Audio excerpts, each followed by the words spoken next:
to another episode of the amazing, fantastic, kissing our own ass episode of the Rebel Radio podcast. That's right. And I don't know, I had an egotistical moment there for a second. I don't know, man. We're pretty important, man. People know us. I was listening to, I don't always listen to our episodes. I used to back in the day, like I would re-listen to them, and then I'd be critical of myself, and I'm like, I sound fucking stupid. I don't, why'd I listen to that? And I was listening to, not the Captain America one. I guess it was a couple weeks old, and I was like, yeah, we're pretty good at this thing. I was like thinking, I was tooting my own horn, but I guess in 10 years we should have learned something, We've about what we're doing. Yeah. We've gotten good at what we do.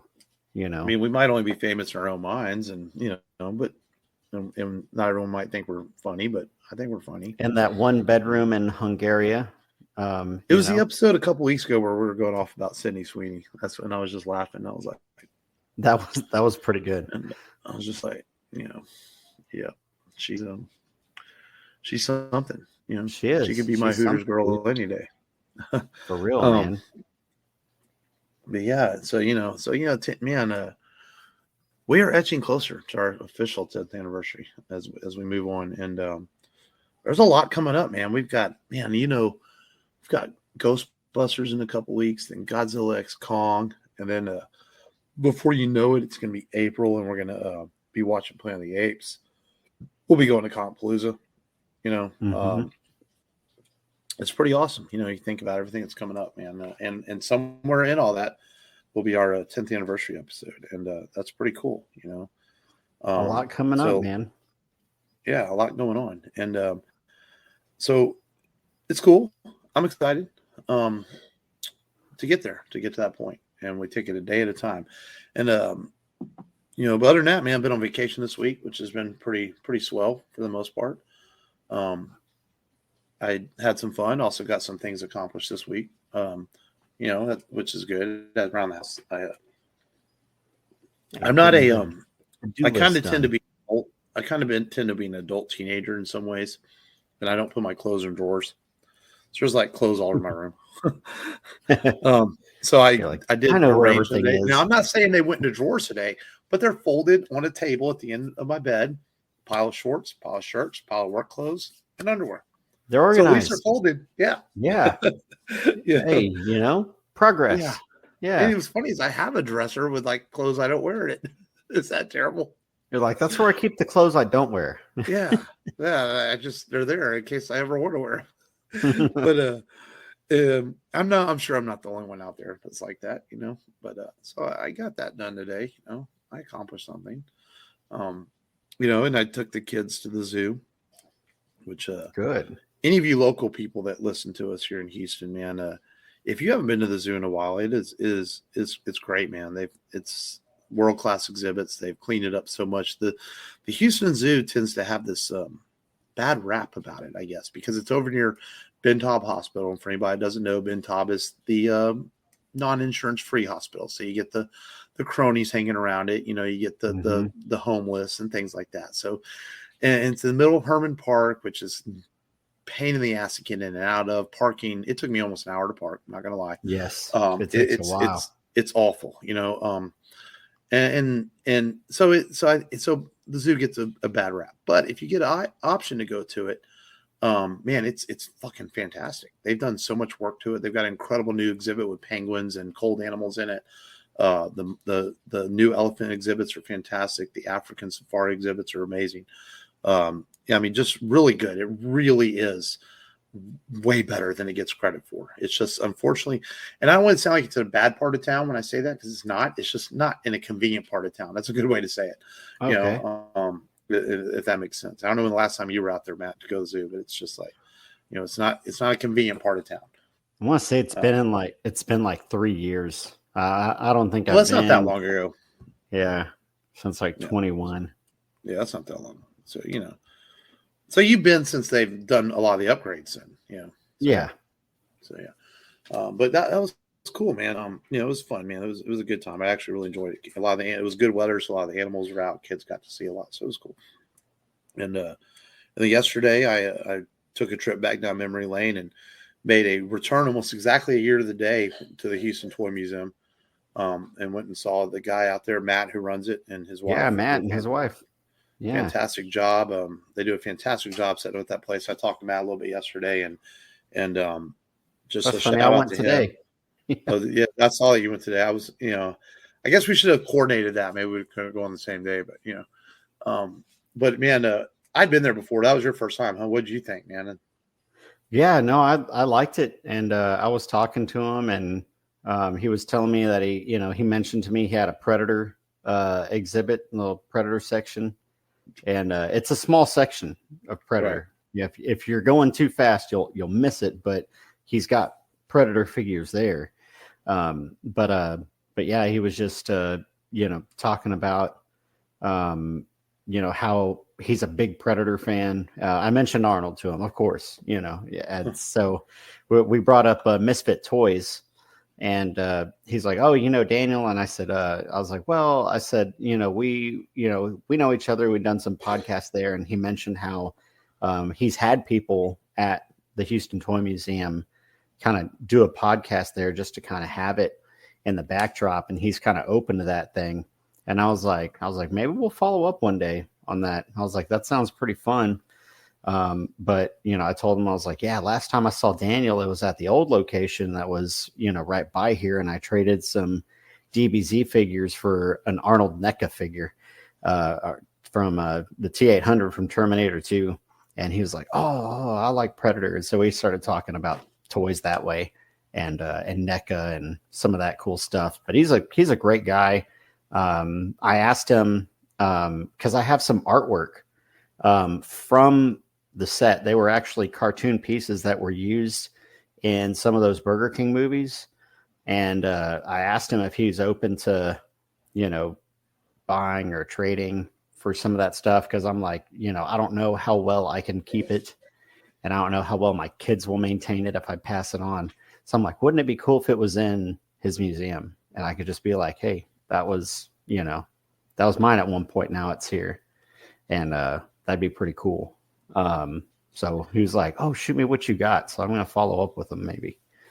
I was asking about if you had a He-Man slime pit, the Hordak slime pit. And he said, no, whatever He-Man he has is out there. See, I ain't asking for nothing in return. I told him I'm going to donate mine to him. I'm going to try to bring it to him. Dang. See, man, you cheapskate, man. I told him I'd donate. See, because I thought the same thing, man. It'd be cool to have something that can stay in that museum forever. Because I imagine Matt and his wife will hopefully turn it over to their kids, one day, and they keep it running. And it can be something that people see for a long time. And I think what's cool about the museum is you walk in and it has appearance of kind of a small building as you walk in, but you go upstairs up top and it's quite large and lots of potential for growth. There's way more room up there than it looks. There's lots of room as displays for more stuff. And he was talking about that. He goes, yeah, I've got plenty of room. It's just finding time and money to do it all and do more, because basically just a 2 or 3 person operation they're doing. And, he's just working a little bit at a time and getting it going. And he's got a lot. He had quite a bit of stuff from when I was there last year. Not tons, but enough to make it worth going again. Yeah. And that's what makes it worth it. And just it's over on 19th Street in the Heights here in Houston, and just awesome. The Houston Toy Museum. Dude, it's right down from Torchy's Tacos. If you're gonna go get some tacos, just walk right. It's like 5. That's what we went and had for lunch. 5 shops down. Yeah. I debated on it. I was like, I should get Torchy's, and I'm going to let Mark know I'm at Torchy's. Yeah, and I would give you a hard time about it. Yeah. And she always tell me they're white people tacos. Yeah. And then, but the kids, I know, man, maybe Jake and Joe will eat tacos, but the other two. Well, they have quesadillas there too. Maybe. They're picky, but I knew they'd want ice cream, so I want to cross the street. From you went to that high price, not that good ice cream place. I saw that your picture. Dude. Oh my God. I didn't know. Yeah. The ice cream was good. The ice cream was good, but it wasn't that good. Yeah. Yeah. It's like that cream. I would have been stuff. Yeah. I would have been better off just going and buying like 3 pints of Ben and Jerry's and some ice cream cones, and I would have been fine. I got to the register and it was like, yeah, $40. And I was like, what the? The You, fuck? you should. Yeah, I made that mistake last year, and then eating the kids were like this, like it's like these weird flavors, and they're not that great. It's Yeah, they got you. some of the flavors are weird, but then there's some that are like, regular, like they have like chocolate overload and it's just chocolate. And so I'm like, that's what I'm getting. I'm getting the one that's just chocolate. Yeah. Yep, they got you. They got me, man. They friggin' Hook, line, got and me. sinker. It's like Yeah, marble slab, overpriced. But it's can't win them true. all. But yeah, so we applaud one small business, the Houston Toy Museum. We dog Jenny's Ice Cream, but hey, can't win them all. Yeah, You know, you can't we're win not them gonna all, lie to man. you in here. Don't go to Jenny's Ice Cream No, unless you want to pay $12 for a scoop of ice cream. I will say they are cool people, but they're not that cool. All right, Yeah. my street cred did not go up from leaving that I mean, a place. street hooker might make me scream for $20. That don't mean I'm gonna give it to her. Exactly. Just saying. Yeah, just saying. But the Houston Toy Museum is awesome, man. And other than that, man, it's been a kind of a quiet week. We got an announcement today that you start with the James Gunn and his new DCU, man. It's we have the old DC Extended Universe that has now ended. Mm-hmm. And you look back on it, and there's some stuff that was good, and there's some stuff that you feel they could have done better. And you look at what James Gunn is doing, and you're a little bit like nervous when you start hearing about weird things like creature commandos and stuff like that. The Authority, not super well known things, right? But you're trying to trust in James and what he's doing with Superman Legacy. So they announced today that there's be a live action Teen Titans movie on the slate, and this is something I always felt that was when DCU had first started. I'm going back to 2013 when Man of Steel came out, right? Or 2011, whatever it was. Like Teen Titans was more popular than it had been in years, and all because of the Teen Titans Go cartoon. That cartoon was so popular. Kids everywhere knew who Robin and Cyborg were and all these characters, right? And it's like, it almost felt like you should have been developing Teen Titans back then, as a live action film. There were a lot of rumors about it for a long time. It never happened. We got the Titans TV show, which actually was pretty good on Max. I'll give it some credit, even though it's a little too adult for children, still pretty solid. But we never got that film. And now they announced that James Gunn and his company and his new DC are going to make a Teen Titans movie. And I think that's pretty badass, and hopefully. I think they have to, since they led with Blue Beetle. Well, yeah. And I think that it makes sense, man. I think Gunn, if there's one team, I'm a little nervous about Gunn Superman, but there's one thing that if he's involved with Teen Titans, that feels like a team that he can get right and will do it right. Yeah. It just feels like that's fit for his style and his. And we don't even know if he's going to direct or how involved he's going to be in it yet. But man, doesn't it awfully feel like, hey, I'm making Superman. Let's announce this next thing that I'm probably going to direct when I'm done with Superman Legacy. That's just what it feels like. It's just the timing of his and the announcement of the Teen Titans movie just feels like, wouldn't be surprised. I think if he can capture what he did with Guardians and transfer it onto Teen Titans, that it's going to work pretty damn good. Yeah. So, I think that's cool, man. And I think, does it all but confirm we're going to get a live action Robin and Batman Brave and the Bold? No, not officially, but it sure feels like it, because, it feels like the time is right for a live action Robin. So that was kind of big news. And the other news this week, man, we got our first trailer for The Crow. I know we were really harsh on this a couple weeks ago, and I'm not loosening up my harshness from the first image ideas. I'll say this about the trailer. The trailer's not as bad as I thought, okay? But it also doesn't look great either. It looks kind of like a generic action flick.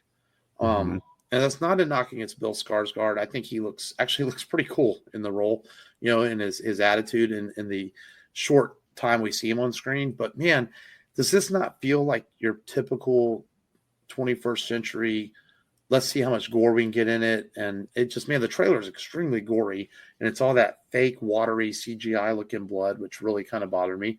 Like a fucking water balloon getting splattered. But I'm still not jumping to go see it or anything. Because I know I'll watch it eventually.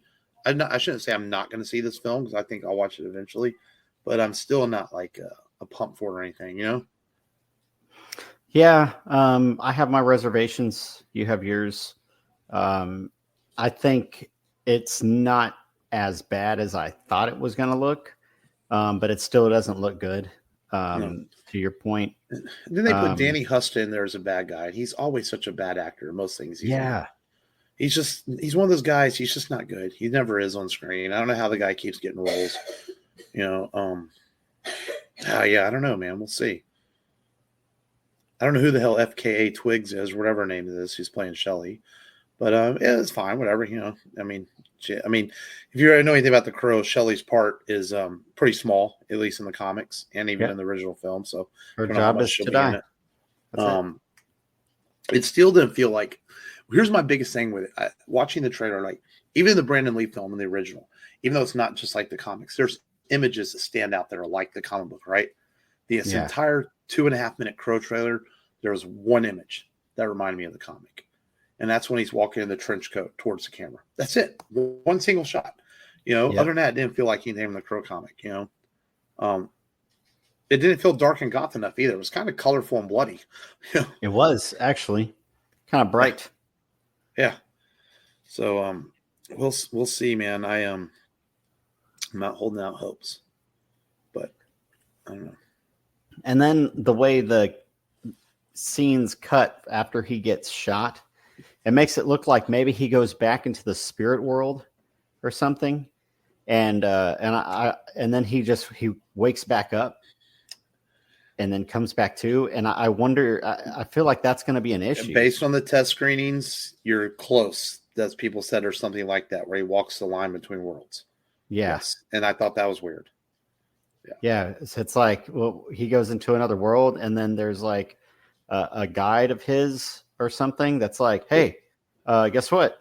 You're not really dead. In the original comic, the Skull Cowboy is his guide kind of between worlds and tries to, but he never goes back in the land of the dead. The Skull Cowboy keeps him on the path. Yeah. So maybe it's some version of the Skull Cowboy, but I noticed it too. And from what I've read about the test screenings, you're almost hitting the nail on the head. Yeah. Yeah. If it's just once, probably not bad, but if it's like, it looks like it's multiple times. So I don't know. We'll see. Yeah, we'll see. And I mean, does the Bullet with Butterfly Wings song on the trailer kind of help with hope that maybe the soundtrack's as good as the 90s one? Maybe. Not that that's a great band or anything, but at least, they used a decent, song or whatever, So we'll see. Can't rain all the time. Yeah, that's it. But speaking of the DCU, man, I watched Aquaman and Lost Kingdom, and dude, if you like the first one, you'll like it, man. You got to judge for yourself, man. Don't read what Justin wrote on his Facebook. Yeah, I keep trying to watch it. I fell asleep again, man. People are too harsh on things. If you like the first one, you'll like it. It was fine. I enjoyed it, man. I sat and watched it, and had some legit, funny moments and some good action, and I think I did feel like watching it kind of like I watched Blue Beetle and the Flash, knowing that that it's not going anywhere. So I have to really watch it as like, okay, this is it. Just watch this and enjoy it for what it is, since the DCU is dead. But it was fun.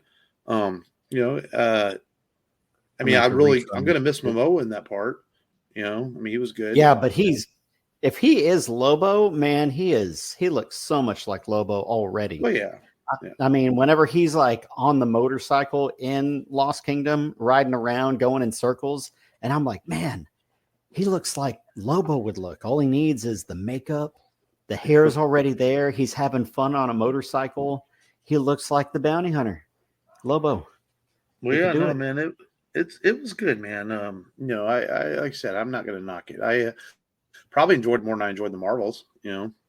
Oh yeah, and for sure. And that's silly if people say wouldn't watch it because Amber Heard's in it. I mean, she didn't poop on your bed. She pooped on Johnny Depp's bed. It's fine. Exactly. It is what it is. You got to go. You got to go. Her and her assets can appear in any movie they want. I don't care. Yeah. I'm still going to watch Drive Angry. And I'm going to watch her in those freaking cut off shorts, Damn right. That's what you're going to do. That's a crazy ass movie though. We got to do that one day. We'll have one of those ridiculous ass movie months. I also watched. I had never seen Fighting with My Family. Um, Okay. so I finally sat down and watched that, and that's really good. I liked it. Um, Yeah. I mean, I had heard it was good. I just had never gotten around to watching it, and I actually had a coupon. I don't know if I had like 15% off on Voodoo or something for. So I was like, you know what? And it was cheaper just to buy it than to rent it. I was like, oh, am I supposed to buy it? So, Yeah. and so I bought it, and I actually watched it with the kids, and we all enjoyed it. Man, it was a fun movie, all based on a true story, of course, about the wrestler Paige and her story coming into WWE. It took some miney. I'm always looking up. Well, this is kind of something we just do because we do a podcast. You watch Yeah. it, you'll look up stuff about the movie, right? It's just a natural thing, that we do, and they changed some minor things like Vince Vaughn's character is basically a combination of Dusty Rhodes and Mick Foley, and they call him Okay. Hutch. I guess maybe the Rhodes family and maybe Mick Foley did not sign off their likenesses to be in the movie, so that's why they combined the characters. It's the only thing I could get, because maybe, which seems, I can see the Rhodes family doing that. Seems a little weird that Mick Foley wouldn't do it, but maybe the writers of the Yeah. movie decided once the Rhodes family didn't sign off, we'll just combine the characters, which for storytelling makes sense. It makes sense, because Mick Foley, this is the guy who signed books, does book signs, and has never been shy of making a book. Let's just be honest. So it Yeah. would seem that weird that he wouldn't have said no to being a part of the movie. So I agree maybe with you that's one of there. those things, and and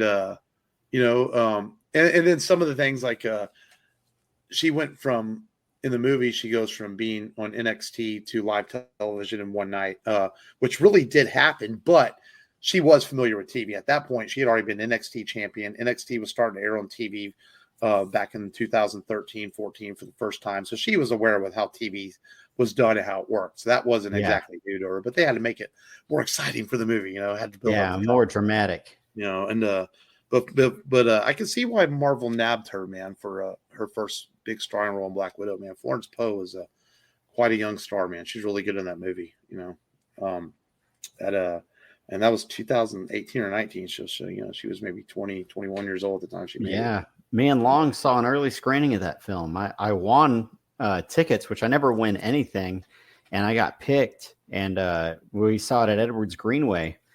And I remember y'all mentioning that, and I was like, "Oh, that's cool," yeah, yeah, it was fun. That was the first time I've ever won an advanced screening.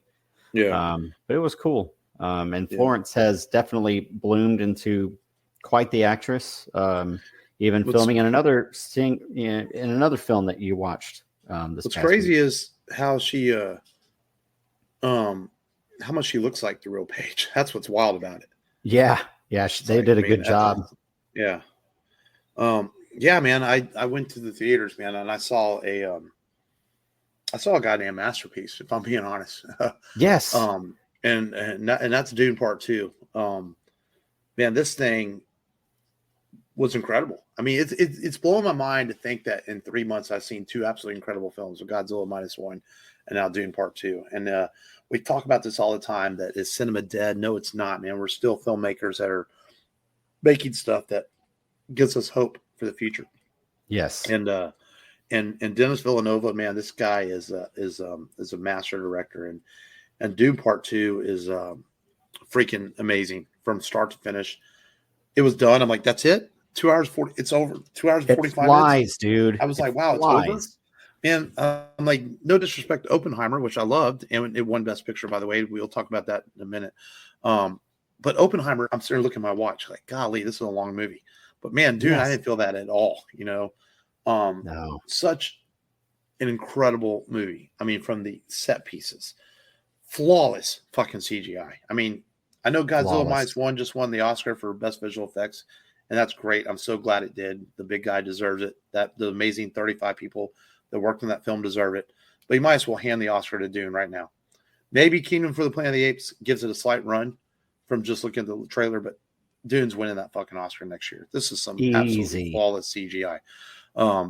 Amazing acting across the board, from Rebecca Ferguson and Timothy Chalamet to Zendaya to everyone in this film is amazing. The story is, I mean, good Lord, Austin Butler, this kid is going to be, he's already a star. He's going to be even bigger star.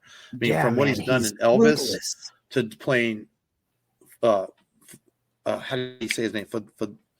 Fade or whatever. He's ruthless. He's badass.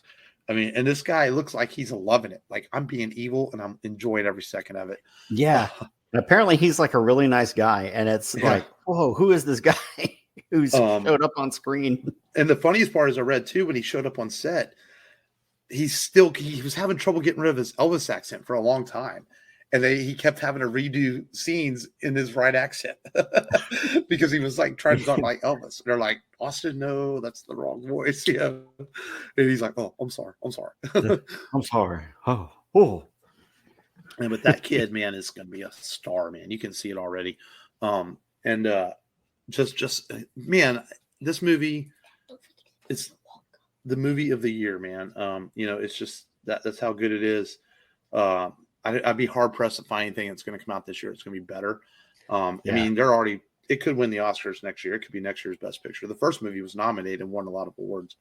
And this movie, rightfully so, man. If you shied away from Dune or from science fiction, and I was one of those people that was kind of like, Lords and Barons, I couldn't get into it. But now, man, I'm a fan. I'm sold on it now. Yeah, that's exactly how I felt. I'm not ready to go jump and read the book because let me tell you, I tried listening to an audiobook on YouTube. It's not that exciting. I don't know if I can read the book, but because it's written in 1965, so it's a certain style. It's hard to read that old stuff, man. And but man, it's just such an amazing film. Cannot recommend this enough. See on the big screen. And that said, just like you, I had to go back and watch Dune '84, the original, even though I'd seen it years ago. And my God, what a horrible movie! It is. I shouldn't say horrible. It has a 1980s feel for it.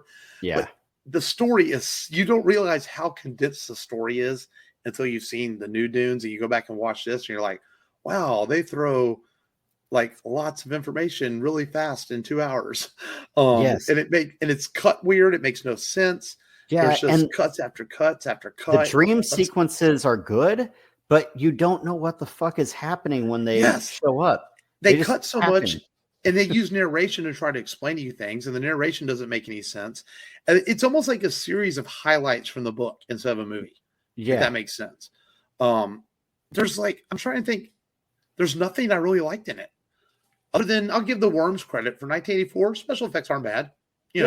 Worms ain't bad, but that's about it. But on a rewind, back to Dune Part Two. That movie, man.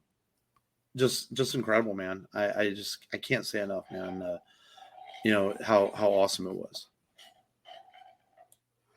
Yeah, man. The only thing is that they ran out of those buckets, and I think Frank may have bought them all because of how they were shaped. No, I've heard about the buckets. Yes. Yeah. They're going for $100 on Amazon or on eBay. Yeah. Still cheaper than a hooker. It is.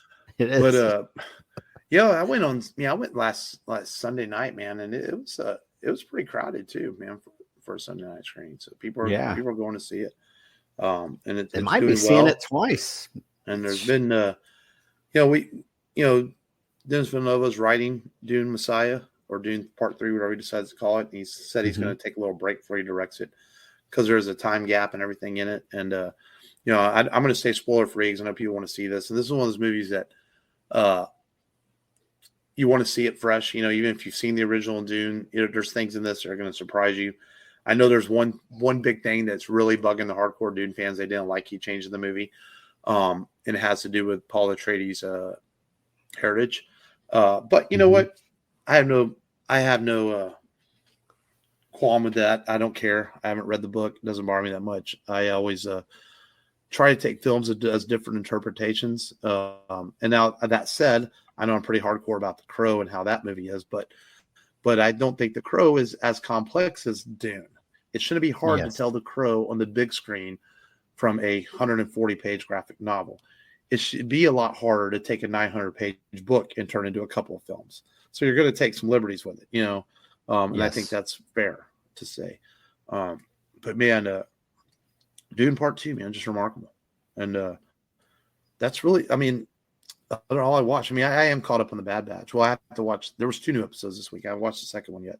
But, but other than that, those are the main things I watched. Because I feel like I'm talking a lot about things I watched. That's all good. You saw a lot of stuff. You know, that's what we like to hear. I went and watched an Oscar winning movie this past weekend. That was Poor Things. Emma Stone and Mark Ruffalo and Green Goblin. Why can't I think of his name right now? Willem Dafoe. William Dafoe. Yep. So those are three Willem. main characters. Everyone says William. It's not Willem. It's Willem. It's basically a Frankenstein-ish story. And William is like Dr. Frankenstein. Emma is basically his creation. And Mark Ruffalo is just a guy that's trying to take advantage of her. But she's basically brought back to life by William Dafoe, and she's trying to learn how to relearn things, basically. She walks very awkwardly. Emma Stone conveying the body movements of someone who doesn't really know how to walk in their own body is really, really good. The way it's shot is really weird. It's like a fisheye lens, like you're looking through a peephole from a door. So that's pretty unique in some spots.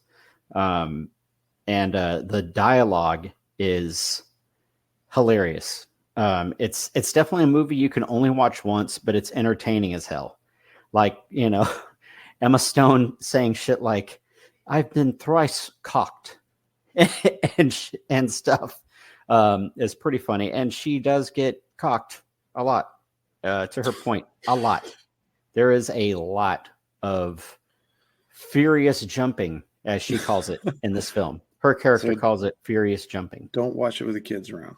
Do not watch it with kids around. It's entertaining. It's one of those. I mean, I'm probably never going to watch entertaining. it. You may never watch it. It's on Hulu. But I will say, if you can, it's one of those movies where you're like, this is some weird shit. I'm just going to keep watching it. You know, that's the kind of movie you're watching. But spoiler alert, at the end, this movie came out in 2023. So I feel like, you know, and it's you know, you can talk about it. Basically, the big twist at the end was that the person William brought back to life, she was pregnant with a baby, and he was not able to save the woman's brain, so he took her unborn child's brain and put it in her head. And that's why she is learning the way she is. So then it's kind of fucked up because you're like, this is like a child in a grown woman's body. And she's like, you know, banging all these dudes. Yeah. And so it's like, you get that at the end and you're like, holy shit, this is really weird. Makes you feel dirty. You just watch it probably. Yeah. It makes you feel really, really fucked up that you just watched this. Mark Ruffalo plays his character very well. And he does a pretty good job. I will say it's a different look on Mark Ruffalo versus his, you know, Hulk character from the MCU. But it is cool to see him in something else. Not as good as whenever I saw Downey in Oppenheimer, but it is cool to see some of those characters do other things. Right. Other than that, definitely check it out. The performances are there. It's a well-shot film. It's a well-acted film. I can't really say anything bad about it. And then I did go ahead and I had some free coupons from work. And I didn't see Kung Fu Panda 2 or 3, but I went ahead and took the kids to see Kung Fu Panda 4. It's okay. It's all right. You know, but you haven't seen the whole saga, Matt. So, you know, you're not down with it. I guess I'm not down with it. I'm gonna have to watch 2 and 3, I guess. But I don't think I ever saw 3. Some of the stuff was good. And yeah, I think we have 3 on our Voodoo account because one of those like got free when you signed up for Voodoo or whatever back in the day. Oh, okay. I don't think I ever watched it. I remember I saw 2. I don't know. Yeah.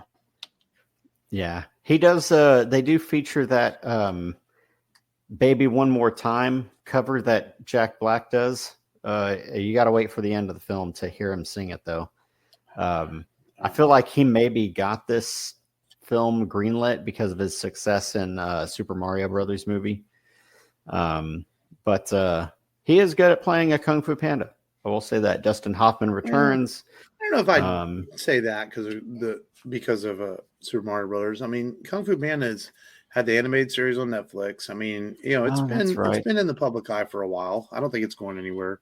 So they judge its success on downloads and people watching on Netflix, things like that. So yeah, because you got to think Mario just came out last year, so this movie's probably been in production for a couple of years.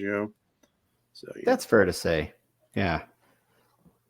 But other than that, I did watch Damsel, starring Millie Bobby Brown, starring the Queen is played by Jenny from Forrest Gump. It took me a little bit to realize who she was, but it's if you've seen the trailer, you see it's Millie Bobby Brown battling against a dragon, and it's a good film. I like it. I think the ending is I didn't see the ending coming. It's not like a big twist or anything like that. But it's a good film. I liked it. It's got action. It's got, some romance in it, I guess, because as you see from the trailer, Millie Bobby Brown's got to marry a prince she hardly knows for the good of her kingdom. And of course, from the trailer, you see dragon's breath. That's because there is a dragon in the film, and she does exchange some fight with the dragon.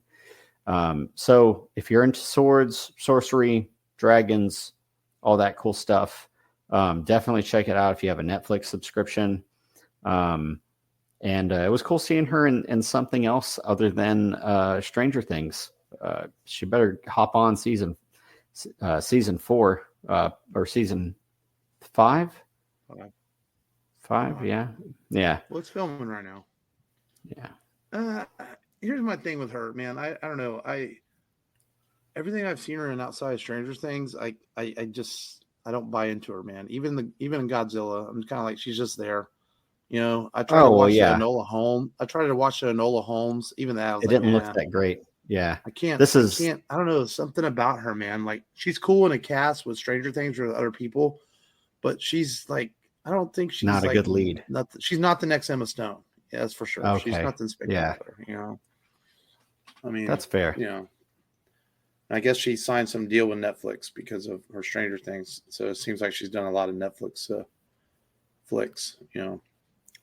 This, it was on. I forgot about it because there wasn't. I didn't feel like it was advertised highly.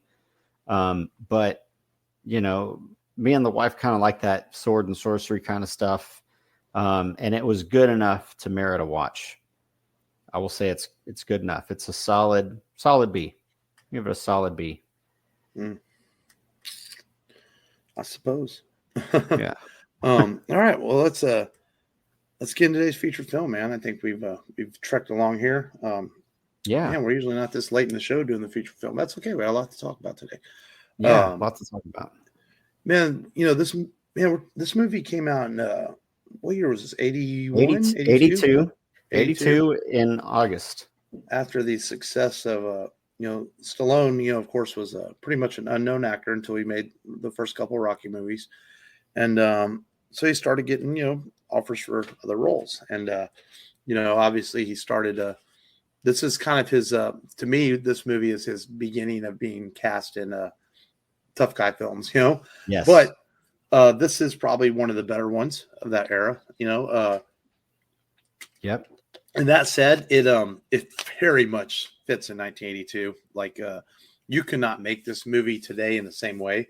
You can make the story of a Vietnam veteran who's mistreated and not taken care of and looked down upon by people, but you couldn't do certain things in this film, like you did back in 1982. And we're talking, of course, First Blood, the original Rambo film, starring Sylvester Stallone and Brian Denemy.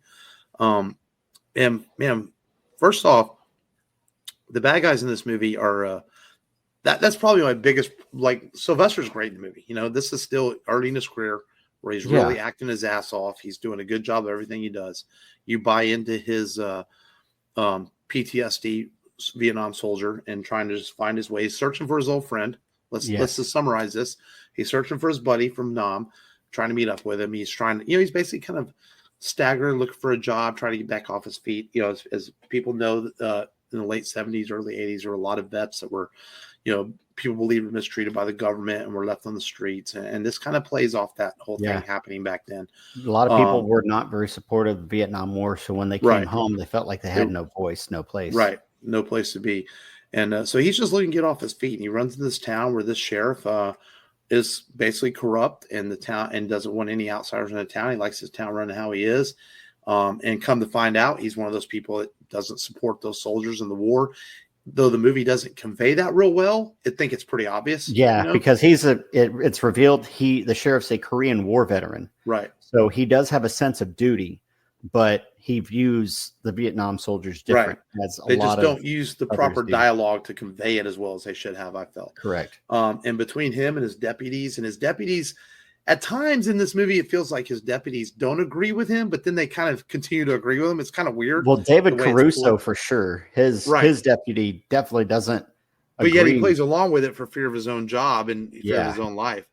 So basically, they try to run Rambo out of town. It doesn't work. They arrest him. And they never once press charges on him, which is the most bizarre part, because it's like you would, in today's audiences, you'd have to explain that better. That's one of the things where you couldn't make it the same way today. Yeah. A 2023 audience, you have to explain to them, well, why is he getting arrested? This doesn't make any fucking sense. Vagrancy. Yeah. Right. Vagrancy is not going to hold in 2023. So he escapes jail and ends up in the woods nearby, and Brian Denemy and the sheriff and his troops go after him essentially. And one of them accidentally gets killed. And then before that, he ends up, it's funny, Rambo never kills anyone in this movie directly. It's pretty much all self-defense. He's trying to defend himself. And his former commander shows up, and he's trying to get him out of there. And that's another part. The commander plays like he's on Rambo's side, but yet he also Richard Crenna. He also agrees that y'all need to arrest Rambo because he killed someone, which I didn't quite understand that. Like, if you're this military commander, you have the power to get him out of there. And he's not really a bad guy. You're still letting them arrest him at the end of the film, which I thought was a little strange. Because, but it is what it is. It played for the movie. And and it basically comes down to him going after Rambo. He warns the sheriff and his men to stop going after him because you're going to end up with more dead men. And sheriff, of course, doesn't listen, and more men end up dying. And eventually, though, they do get Rambo out of there, and he does get arrested, but not before Rambo does seek a little revenge and kill the evil sheriff by the end of the film. Man, so this movie, it's been some years since I've seen it, and it was definitely a refresher rewatching it, and I forgot how quickly this movie plays out. It happens. It's only an hour and a half long, so it plays really fast. Yes, it's a nice quick watch, not a bad watch, and it's a good movie. I actually really enjoy it, but it's just like it's so stuck in 80s problems as far as filmmaking, the way it's shot, the way the story's told. And again, I feel like, man, I'm way smarter than this movie is than when it came out. Does that make sense? Yeah. Just some of the dialogue whenever the sheriff's like, well, we're still going after him. And Troutman's like, then get yourself a bunch of body bags. Yeah. And I think this movie works so well because of Sylvester and his selling of the character of Rambo and how big fucking time badass he is, because most of the other characters are all throwaways. You don't give a shit about any of these police officers. And it's one of those movies where, like, you're supposed to care about the police officers because they're the quote unquote good guys, but yet you also care about Rambo because as an audience member, you're watching this and realize, man, that he didn't do nothing, man. It's not fair. Leave him alone. Exactly. He's just trying to find his buddy, and he's upset his buddy died. He just wants to eat a hot meal and maybe find a job. That's all he wants to do, and so you side with him more, and you don't give a shit that he kills a bunch of police officers or assholes, You look like you were going to say something. Yeah, no, it's based off a book. And in the book, Rambo does kill a lot of police officers before he's killed in the end. In this film, because Stallone had so much star power at the time because of Rocky. He was able to get the dialogue changed a little bit to where, you know, he didn't want to hurt anybody, but he did what he had to do to survive, setting up booby traps, you know, giving, you know, going to the last possible second before he kills somebody and holds the knife to Troutman's neck and saying, I could have killed you all right here. Let me go now, or else you're going to have a war that you're not ready for. And then he leaves. And then they're like, call in the National Guard. And that's whenever I think that's whenever he finds out, he gets a call. They're like, you messed with the wrong guy. Green Beret, Vietnam, Congressional Medal of Honor. And they're like, yeah, how are you going to spin that one, asshole? I know all you're thinking all his deputies are like, oh shit. Yeah. Yeah, man. And that's what I thought was crazy as I'm watching it. And I had forgotten about the part where you said they brought in the National Guard. I'm like, really? I'm sitting there watching. I'm even talking to the TV. You're calling the National Guard for one man? You pussy ass cops? Just leave him alone at this point. Yeah, dude. And I think my biggest problem with the film is that I go back to his commander. He does nothing to help him. He tries to convince him over the radio to bring himself in. It's not convincing as all. As an audience member, I'm like, I'm not buying into this. Rambo's not stupid. You're stupid. You know? And again, it's that 80s dialogue. It's like, this is the best you could come up with. It's like, you almost should have just left the commander all out. Once he showed up to warn the police and said, okay, you're on your own. That should have been it. But you keep bringing this commander back into scenes, and he adds nothing to the movie other than a small voice from Rambo's past to maybe get inside his head a little bit, but then it doesn't work. Rambo's like, oh, no, fuck, I'm going to kill them all anyway. You know, it's like, oh, and I think that's like if you were to make this today, you would have to have, again, a reason why you're arresting him. You would have to, the cops would be smarter, more badass. You would probably have it take place. Maybe a special team goes after him. You know, you'd have to make it a little bit tougher. You know, you have to make audiences believe in it a little bit more. Yeah, definitely. And why does this small town have the police officer has access to a helicopter? That was interesting. Like the park rangers I could see nearby, but like sheriff's office just goes and picks up a helicopter. It's like, wait, what? Yeah, in a small town, that doesn't make sense. It's like, yeah, why would they need that? I can see the park ranger nearby. Maybe there's a small hospital that has it, but why do the police have one? So you're telling me the small town has access to at least 3 helicopters then? The hospital, the park rangers, and the police department? That's like... That's a lot of resources. Yeah, man. You know, what are the taxes like in this town, man? I know, right? High taxes or something? And then it's... and then it's like snowy and cold, you know. But then that was another thing. Like the movie starts out, it's kind of snowy and cold, right?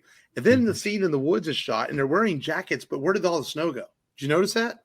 Yeah, it's like it's green. But apparently, it really was cold outside. Like Stallone was freezing whenever he didn't have his jacket on.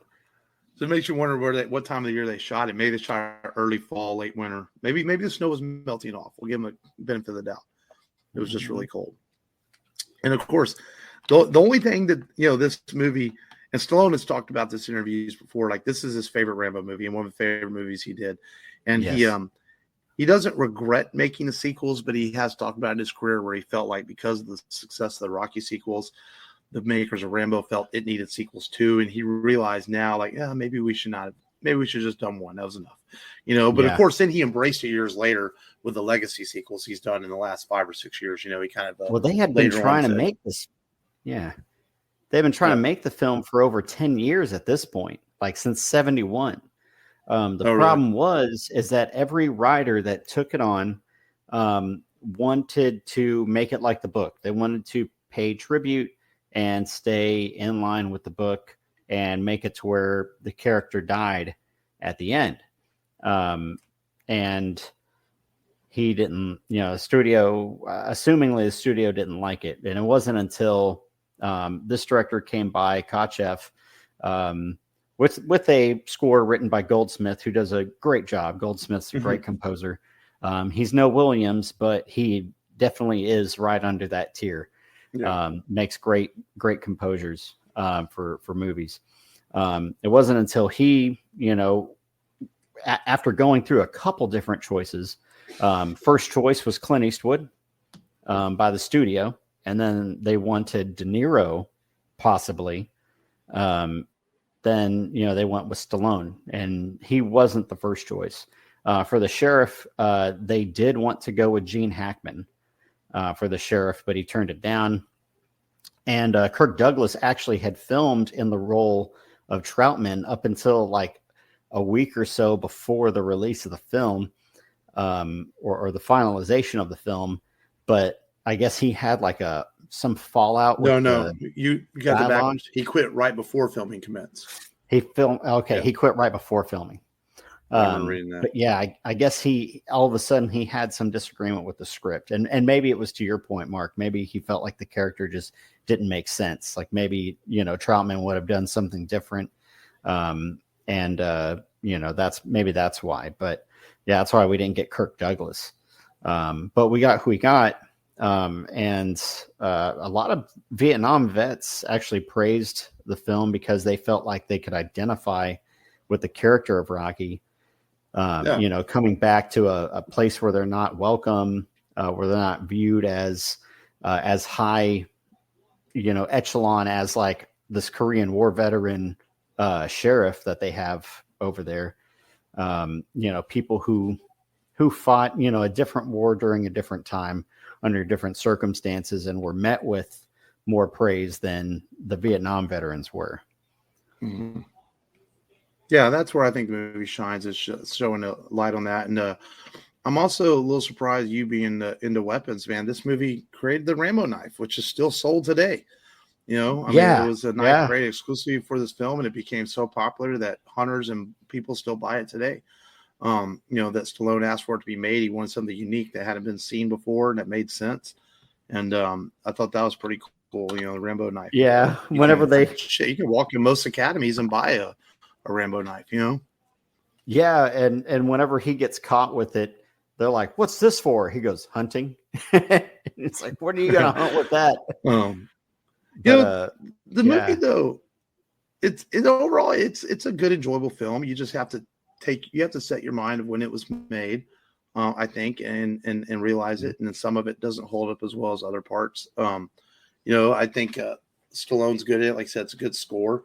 It's well paced, well directed, and overall it's a solid film. One in the series. It's the best one in the series for me. I remember 2 being decent. I remember 3 being not that great. The action is good, and that's because Cameron helped with the action. No, and 2. Some people don't realize that. Yeah, it was uncredited. I remember 3 was uncredited. 3 was kind of cashing in on the commando thing, right? Just a one-man army kind of thing, if I remember right. Yeah, that's what they tried to turn him into. And then they tried to make it the Russian-Afghanistan conflict. Yeah. Troutman is captured, and Rambo has to go in and save Troutman. But by the time this film was released, the Russians had already backed out of Afghanistan, which made the movie a moot topic. So it didn't really reach audiences like they thought it would. And that was part of the issue. Yeah. And then that fourth one they made just a few years back, I couldn't even remember what that was about, other than 5 minutes in when I see bodies getting ripped apart. I'm like, wait, what is this, a Rambo movie or a Predator movie? I was like, what am I watching? It was ridiculous. Yeah. Like, how much blood and guts we throw in that movie? That movie actually got praised for like showing the brutality of war. And it set I think it's set a record for how many people died in an action film, because it wanted to outdo Rocky 3. Rocky 3 had the most, not Rocky 3, Rambo 3 had the most deaths in an action film. And so this Rambo tried to outdo it. And some people view it better than 3, but that, maybe 2 had better action than Rambo, or John Rambo, like in some markets it says. And I don't think either of us have seen Last Blood, but I didn't hear anything about terrible. Last Blood. Yeah. But Rambo, man, it's or First Blood, excuse me. That's the actual title of the original Rambo. Mm-hmm. It's a good movie, and it's definitely has its place in 1982 lore. Definitely that time. I think if you made it today, you'd make it. I think you definitely could tell the story of a Vietnam vet coming back from the war, but I just think you'd have to smarten it up a little bit for today's audiences. I think it's fair to say. Definitely. You know, gotta make it reach people. Yeah, you're not going to buy into the corrupt sheriff thing anymore, and he's going to get away with all that. You know, because I mean, you know, Rambo could have just killed all of them, walked right out of town. Nobody probably would even noticed. You know. Yeah. If we're being honest, yeah, it's like, you know, but he didn't. He tried to do the right thing and escape. You'd have to get Stallone to play Troutman. Older version of himself. Yeah, but yeah, no, solid film, man, and you know, and worth to watch. And we've been wanting to do it for a while, and we finally got around to talking some First Blood. You know, yeah, man. And and so the game, it sparked. We also got a game from this, a couple games, and a television series, an animated series. The 80s were bizarre, man. Okay, like there's all this talk about in the last 10 to 15 years of modern culture, right, and marketing of rated R products to children. Okay, whether it be the John Wick films or video games. Mm-hmm. You know, the video games is the big one. You know, marketing move games like Call of Duty and Cyberpunk and to children, even though some of those games aren't for children. Definitely don't let your kids play Cyberpunk. Yeah. You know, but man, the 80s were doing this shit. Rambo, RoboCop, they had animated series on them. They had action figures. You know, then in the early 90s, we had Aliens and Predator action figures. But I guess you'd have the internet. You'd have the media coverage you had back then. So it wasn't that big of a deal if there was Rambo and Saturday morning cartoons or RoboCop and the Ultra Police. Or Rambo action figures or Rambo video games. You know, that's pretty crazy, man, to think that was a thing, man. People forget that. The 80s were wild, you know. But they were, man. It wasn't as wild, I guess, as our century is, or our decade now, apparently. Mm-hmm. You know, I didn't mention it earlier in the film, earlier in the show, but I did swing by the gas station from Texas Chainsaw Massacre this week. We went on a little road trip: Belleville, Brenham, Giddings, Bastrop, and then back. But it's funny. I was a long day trip. It is a long day trip. It was long. We're out all day, but it was funny. My 5, almost 6-year-old, we're driving back, and he's like, "I want to watch it. I want to watch Texas Chainsaw Massacre when we get home." And I was like, and she's like, "No, you can't watch that movie." And I said, "Well, you know," I said, "that movie was released today." I said, "It would be rated PG." And she's like, "No, what? No way." Yeah, dude. No. Only a gallon of blood in the entire film. It still wouldn't be PG. It has less. It has less blood than already has nothing to do with blood. Already has nothing to do with blood. They don't even show the violence elements too. They cut I away guarantee from it would still be rated R if it came out today. 13. Thematically, no. Thematically, it's too heavy. I guarantee you, if you put that film from the MPAA today, it got an X rating back then. It had to be trimmed for X. Even today, it would get an R rating. Yeah. Thematically, it's just too intense. They made a mistake. Cannibalism, things like that. I guarantee it's an R rating. I guess today. So. Yeah. There's no way. Yeah. Well, I guess you're right, because you know what? Is cannibalism. Was Judge Dredd with Stallone rated R? Yeah, and he fought for that being rated R because he said it only had like one bad word in it, and he fought for why is it not PG-13? Oh yeah. And it had cannibals in it. Stallone was mad about that. Yeah, but have cannibals in the same way that Texas Chainsaw. Not in the same way. Yeah, different kind. No, Stallone was mad because they were told it was going to be a PG-13 cut, and they ended up getting an R rating because of a couple of words in it.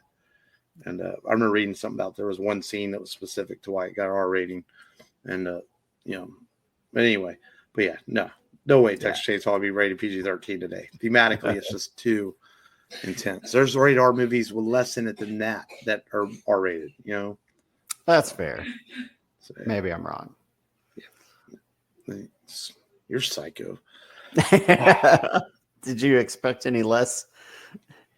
Next week on the show, we're going to watch this is kind of an obscure film. I mean, film buffs have heard of it.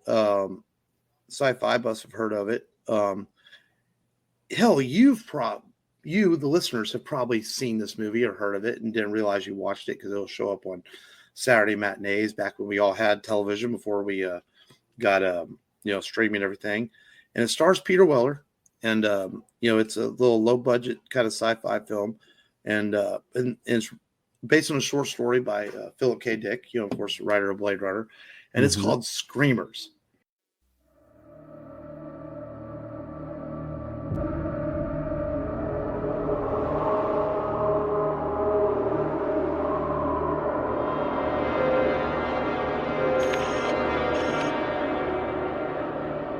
A world overlooked and long forgotten by those who settled it. For Commander Joseph A. Hendrickson, it is worse than hell. It is home.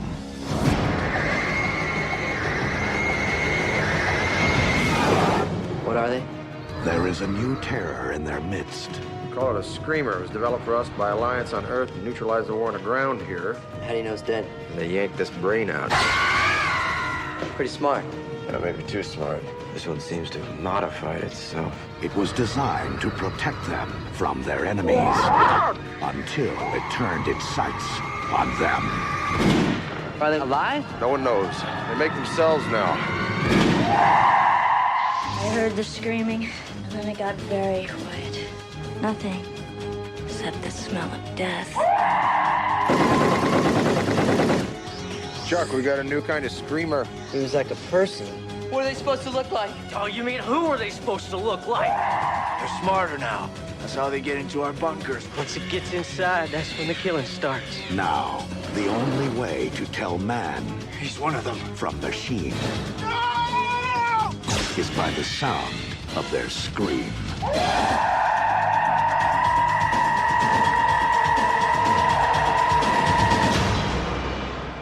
Things ain't what they used to be.